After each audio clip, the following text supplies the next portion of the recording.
Selamat pagi Sobat Saudara Sunut, apa kabar? Berjumpa kembali dengan kami tentunya dalam program Bincang Pagi bersama dengan saya, Cho Intan. Dalam rangka memperingati World Tuberculosis Day yang jatuh pada tanggal 24 Maret, kita akan membahas secara lengkap mengenai penyakit tuberkulosis, mengusung tema Yes, We Can End TB. Tentunya di sini sudah hadir bersama kita salah satu dokter spesialis yang ada di Rumah Sakit Unut. Beliau adalah Dr. Krisdanti, spesialis paru. Tanpa berlama-lama lagi, langsung saja kita sambut Dr. Krisdanti, spesialis paru.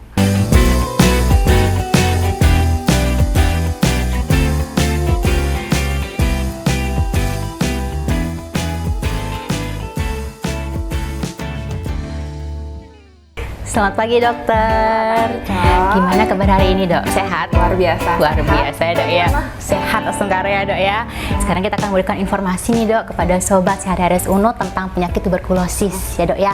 Mengusung tema Yes We Can End TB. Iya. Ya. Oke dokter, mungkin sobat CHDRS Unut di sini belum pada tahu dok tentang penyakit tuberkulosis dok. Apa sih dok sebenarnya penyakit tuberkulosis itu dan mengapa penyakit tersebut menjadi perhatian global dalam bidang kesehatan? Dan ada juga yang bilang bahwa TBC itu menurun dok. Apa benar ya dok ya? Oke, sekarang kita klarifikasi ya sobat sehat. Jadi seperti yang sudah sobat sehat ketahui beberapa, memang itu ada mitos yang berada di masyarakat bahwa TBC itu merupakan suatu penyakit keturunan. Tapi itu benar-benar hanya mitos. Salah. TBC itu merupakan suatu penyakit infeksi, bisa terjadi baik di organ paru ataupun di luar organ paru ya, seperti misalnya di tulang atau di selaput otak yang disebabkan oleh infeksi dari kuman Mycobacterium tuberculosis. Gitu. Jadi bukan penyakit keturunan. Mungkin kalau zaman dulu dianggap keturunan itu karena yang tinggal satu rumah, satu sakit, lainnya sakit. anak cucu ikut sakit. Sebenarnya bukan karena dia menurun, tapi karena kontak. Karena nanti kan penularannya dia lewat udara, sehingga kalau kontak erat dengan penderita TBC pasti keluarganya bisa beresiko untuk tertular. Gitu ya. Seperti itu. Iya. Jadi penyakit tuberkulosis itu bukan penyakit keturunan, gitu ya dokter ya, yang fungsi menular. Disebabkan oleh infeksi, ya gitu dokter. Lalu dokter tadi kan dokter mengatakan bahwa TBC ini menular ya dok ya. Bagaimana sih dok proses penularan dari penyakit tuberkulosis ini?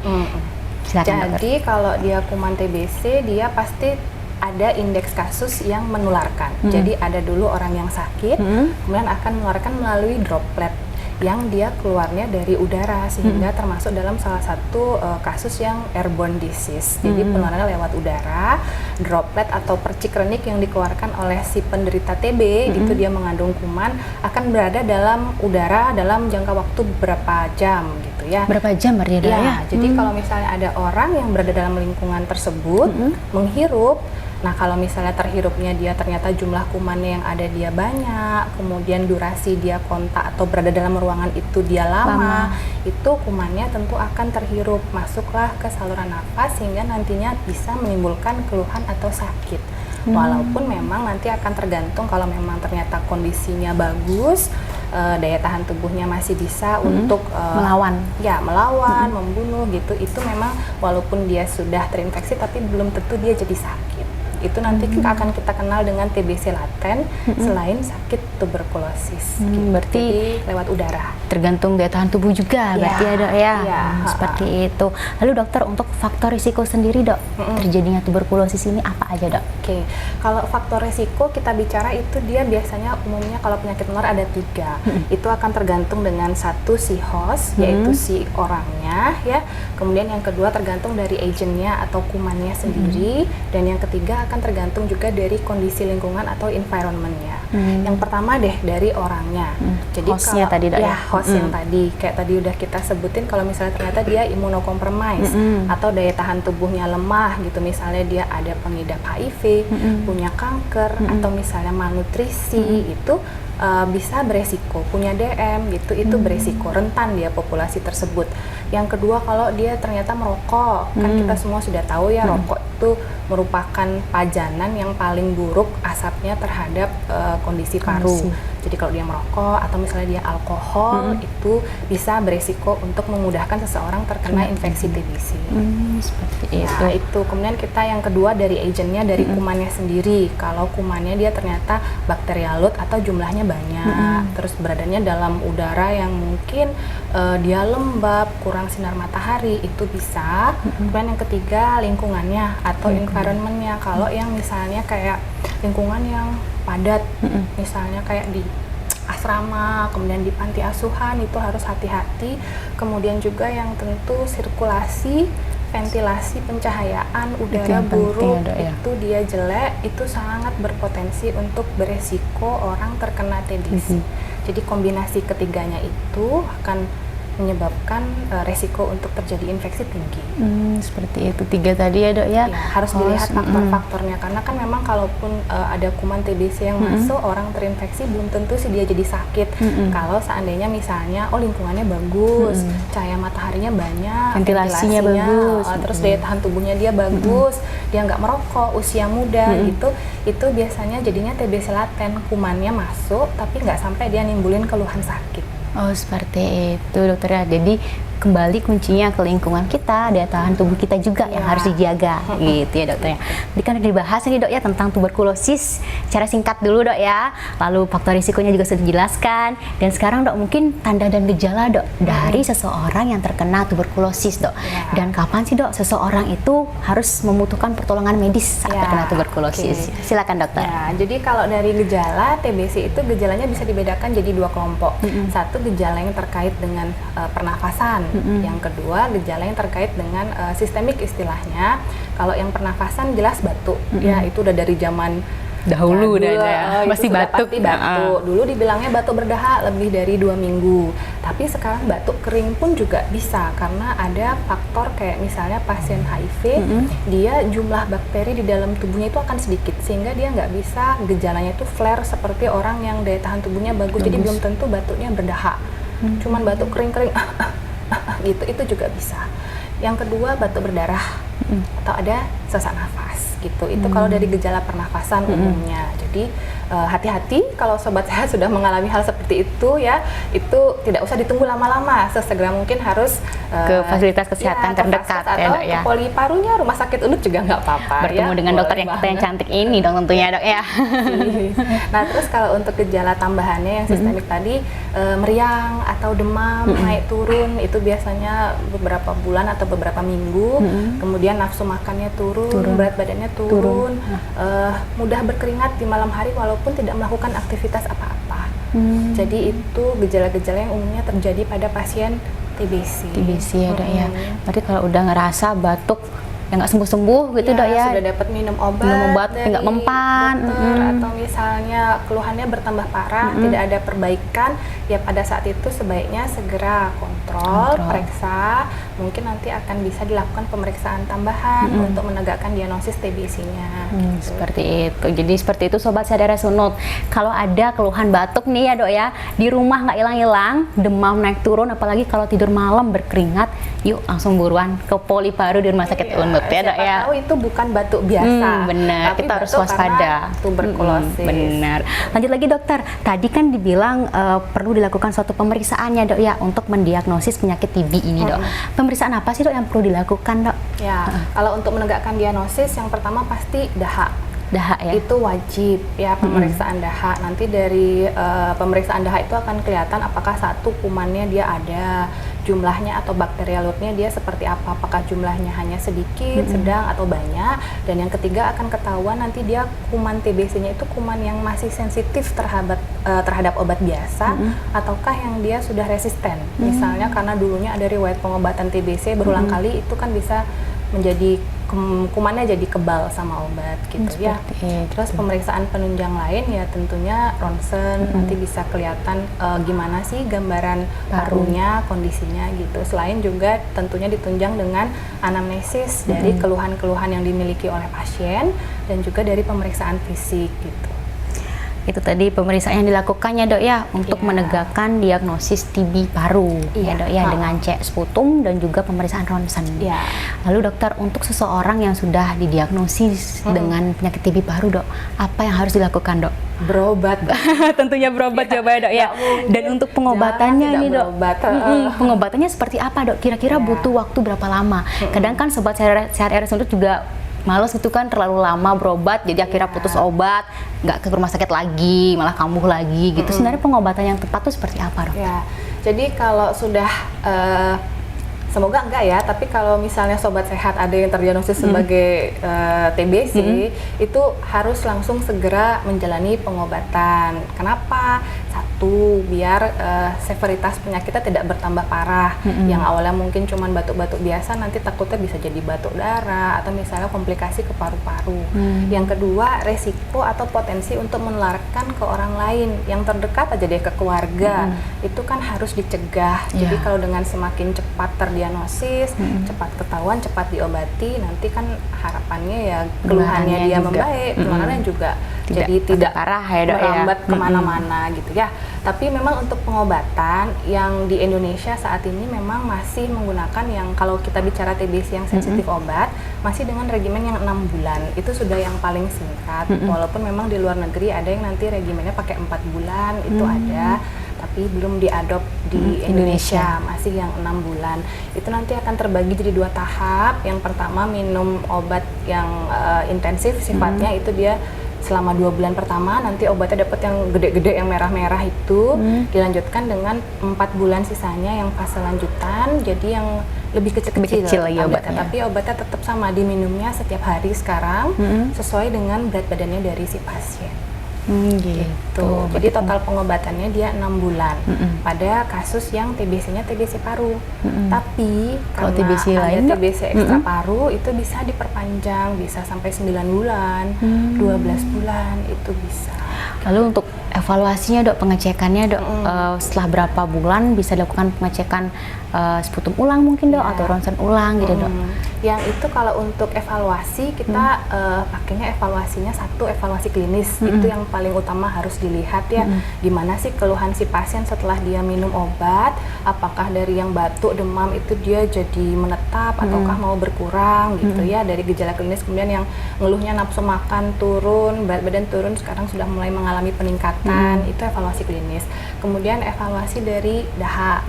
Jadi nanti ada pemeriksaan DAHA ulangan di akhir bulan kedua, kemudian akhir bulan kelima, dan juga di akhir pengobatan, yaitu di akhir bulan ke-6.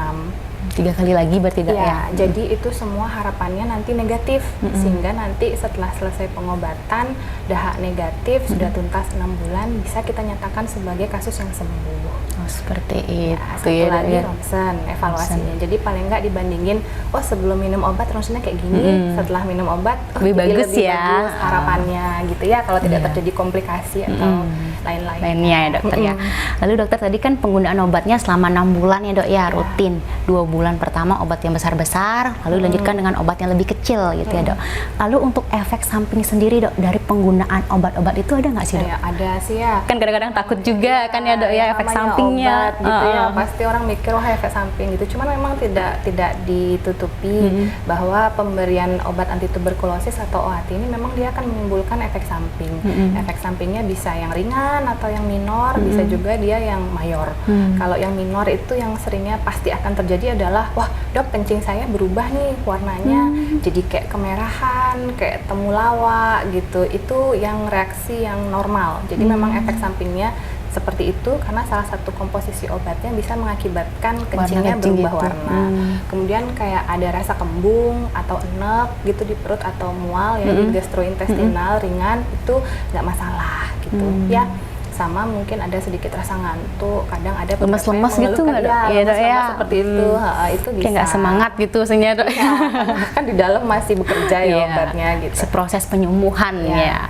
Pokoknya intinya kalau dapat efek samping gitu jangan sampai putus obat, nyerah gitu aja kan ya dok ya. Memang ada beberapa kondisi kalau efek sampingnya yang mayor muncul cok. Jadi kalau yang berat misalnya dia mual muntah hebat sampai pasiennya itu ikterik atau kuning gitu ya, atau dari pemeriksaan hasil lab ternyata ada gangguan liver atau hepatitis akibat dari si OAT itu memang obatnya memang akan kita stop, tapi nantinya akan dilanjutkan tapi dengan inisiasi ulang. Jadi bisa diberikan secara bertahap dengan dosis kecil dulu, baru ditingkatkan kalau pasiennya sudah mulai toleran. Seperti Kecuali itu. juga kalau dia ada alergi. Jadi kan banyak tuh pasien-pasien yang ternyata juga dia mengalami alergi, reaksi terhadap obat OAT yang biasanya kita berikan yang FDC sifatnya gitu. Kalau seperti itu nanti memang harus di stop, dicari obat mana sih yang dia bisa bikin alergi sehingga nanti obat itu tidak diberikan, kita berikan regimen khusus. Oh, seperti itu dokter ya. Panjang gitu ceritanya dok ya. Seperti itu sobat seriusnya tentang efek samping ya dok ya, penggunaan OAT pasti selalu ada efek sampingnya. Tapi kan kenali juga bisa yang minor, mayor ya dokter ya. Kalau ringan, jangan pernah di stop. Sampaikan saja keluhan sobat sehat misalnya ke dokter ataupun ke kami sehingga nanti bisa kami berikan terapi simptomatik. Jangan langsung ujuk-ujuk obatnya di stop, nanti malah kondisi atau gejala TBC-nya yang muncul malah lebih berat. Jadi lebih baik dikonsultasikan saja dengan ahlinya gitu ya dokter ya. Oke dokter, kita sudah membahas nih dok tentang tuberkulosis ya dok ya, dari penyakit itu apa, tanda dan gejala, faktor risiko sampai pengobatannya. Nah dok, untuk pencegahannya nih dok, katanya kan lebih baik mencegah daripada mengobati dok. Kira-kira ada sih nggak dok untuk pencegahan dari penyakit TBC ini, mungkin seperti diberikan vaksin atau terapi apa gitu dokter? Ya, kalau pencegahan memang vaksin kan sudah pasti itu ada vaksin BCG gitu BCG ya, dok, cuman memang diberikannya pada anak-anak gitu. Kalau di luar negeri memang sudah mulai ada penelitian tentang vaksin TB yang bisa diberikan untuk adult atau dewasa, tapi masih dalam penelitian juga sih itu ya, belum ada di Indonesia gitu. Terus yang kedua tentu yaitu penerapan pola hidup yang bersih, sehat, harus rajin-rajin cuci tangan walaupun sudah tidak ada COVID, tetap harus cuci tangan gitu. Jangan lupa, apalagi habis megang sesuatu yang kotor gitu ya. Kemudian kalau misalnya ada yang rasanya batuk-batuk itu, pergunakanlah masker ya. Jadi COVID itu jadi pelajaran sih juga buat kita bahwa masker itu penting gitu. Jadi nggak cuman mencegah terjadinya penularan COVID, tapi TBC juga sangat terbantu. Jadi kita tidak akan menghirup percikan droplet yang ada di udara yang ternyata mungkin ada kuman TB-nya gitu ya. Kemudian makan makanan sehat, gizi seimbang, standar gitu ya, jangan merokok, olahraga. Nah satu lagi mungkin buat teman-teman sobat sehat itu semua yang ada keluarganya kena TBC, mungkin kalau ada yang kontak itu sebaiknya dilakukan screening terhadap resiko terhadap TBC. Kalau misalnya ternyata dari screeningnya dia menderita TBC laten yang sudah tadi saya sebutin, oh kumannya nih masuk, tapi nggak sampai ada keluhan, nggak ada sakit gejalanya, kemudian hasil dahak ataupun ronsennya negatif, tapi ternyata dia kontak erat, misalnya satu keluarga, ada bapaknya yang positif TBC dengan dahaknya positif, istri, anak itu wajib diperiksakan, nanti bisa dapat terapi pencegahan tuberkulosis atau TBT. Tuh, berarti tetap harus aware juga ya dok ya sama diri kita gitu. Kalau kita ngerasa kontak erat, ikut datang ke rumah sakit, kita kasih pencegahannya. Nanti kalau ternyata hasil screeningnya negatif, kemudian TB laten gitu ya, itu nanti dapat minum obat TPT saja. Ada kok obatnya yang cuma 3 bulan gitu, daripada berisiko ketularan nanti malah pengobatannya lebih lama kan gitu. Lalu dokter, kalau udah misalnya kita konsumsi obat untuk pencegahan nih dok, kontak tetap dilakukan tuh tetap bisa berarti dok ya? Bisa, cuman ya tetap dengan memperhatikan etiket pakai masker, etiket dari si pasien yang etika batuk yang benar gitu ya, jangan buang dahak sembarangan. Kayak gitu. Oke, seperti itu dokter. Jadi pengguna dari TB ini sendiri dok ya, kembali lagi dengan pola hidup sehat, rajin cuci tangan tentunya, dan jangan lupa untuk menggunakan masker. Itu penting banget tuh pengalaman COVID kemarin ya dok ya. Oke dokter. Vaksin, bener, vaksin juga. Iya. TPT itu untuk wajib bayi ya dok ya. Terutama buat anak ya, benar. anak kurang dari 1 tahun gitu, atau orang-orang yang geriatri usianya yang sudah lebih dari 60 tahun itu beresiko untuk terinfeksi. Dan kalau kena kan yang kita khawatirkan ya mungkin gejalanya lebih berat gitu, sehingga kalau misalnya masih baru kontak saja dan memang terbukti sudah TBC laten, ya kita lebih menyarankan minum saja TBT atau terapi pencegahan tuberkulosis. Biar nggak nyebar mana-mana lagi Ya, deh, biar makin nggak susah ya. Jadi seperti itu Sobat Sadar Sunut tentang penyakit tuberkulosis. Kedengarannya seram sih, tapi kalau udah ada gejala bisa langsung ke rumah sakit UNUT, konsultasi dengan ahlinya, nggak usah takut-takut pergi ke rumah sakit gitu ya Dok ya. Lebih baik ketahuan cepet, berobat cepet, penyembuhan lebih cepet daripada ditahan-tahan, nanti malah muncul komplikasi yang lebih berat ke depannya barunya ya. Jadi yang sakit kasihan, keluarganya pun juga kasihan kan ya Dok ya. Oke dokter, untuk pertanyaannya ini terakhir nih Dok, untuk tips dari dokter sendiri nih bagi penderita TB Dok, ada nggak Dok? Kalau tips yang pasti pertama adalah jangan pernah menyetop obat TBC-nya sendirian ya Sobat Sehat. Ingat ya Teh, jangan pernah sendiri-sendiri nyoba stop gitu ya. Banyak banget memang yang kasus kita temui bahwa sudah minum obat sebulan, 2 bulan sudah merasa baikan, obatnya di stop sendiri. Padahal masih ada sebenarnya kuman TBC-nya yang belum tuntas, belum mati seluruhnya karena masih ada sisa pengobatan lagi 4 bulan gitu ya. Jadi jangan pernah menyetop obat kalau memang belum disuruh stop oleh sama dokternya. Ya. Karena nanti kasihan kalau jadi resisten obat atau misalnya jadi kondisi sakitnya bertambah parah gitu ya. Kemudian yang kedua sama seperti yang tadi pencegahan, selalu gunakan masker. Kalau misalnya sudah terbukti sakit dan dari hasil dahaknya dikatakan positif gitu, tolong terapkan etika batuk yang baik dan benar. Jangan meludah, jangan batuk berdahak terus dibuang sembarangan karena kasihan orang yang kena itu kan nanti bisa beresiko tertular juga. Ya, sama ya olahraga, exercise ringan silahkan yang nanti bisa dinaikkan sesuai kapasitasnya dia, kemampuannya dia. Kemudian makanan yang paling sering ditanya dok, saya makan apa gitu. Jadi makan semua apapun yang bisa dimakan. Boleh bebas ya dok ya? Bebas, kecuali mungkin yang bisa memicu batuk ya. Karena pada prinsipnya yang kita harapkan kan ada dulu respon peningkatan dari nafsu makan. Cuman kalau ditanya spesifik makanan apa, lebih baik yang tinggi protein dulu dikejar gitu ya, untuk mengganti yang sudah turun berat badannya itu. Kemudian karena ada beberapa interaksi obat dengan makanan gitu, mungkin makanan yang mengandung asam urat tinggi itu jangan gitu ya, karena nanti salah satu efek sampingnya juga bisa kayak nyeri-nyeri sendi nanti juga. Asam uratnya naik. Kalau ditambah lagi banyak makan makanan yang mengandung asam urat, wah bisa sampai bengkak, nyeri, kesakitan kan.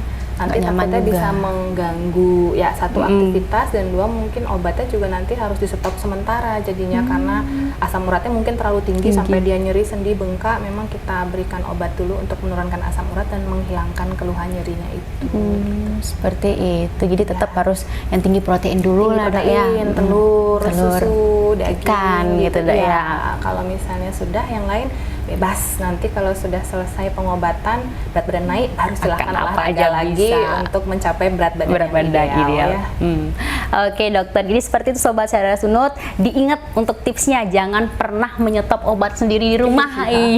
Jadi tunggu instruksi dokter dulu. Kalau dokter udah bilang stop, ya udah stop. Jangan berani-beraninya stop sendiri, malah nanti bolak-balik nggak sembuh-sembuh ya kan dok ya. Oke, jadi itu Sobat Sadar Sunut, bincang pagi kita pagi hari ini mengenai penyakit tuberkulosis dok. Nggak terasa dok ya, udah hampir 1 jam deh kita ngobrol-ngobrol nih dok tentang tuberkulosis. Untuk dari dokter sendiri nih dok, ada nggak sih dok pesan-pesan untuk Sobat Sadar Sunut, sejenis closing statement gitu dok? Silakan dokter.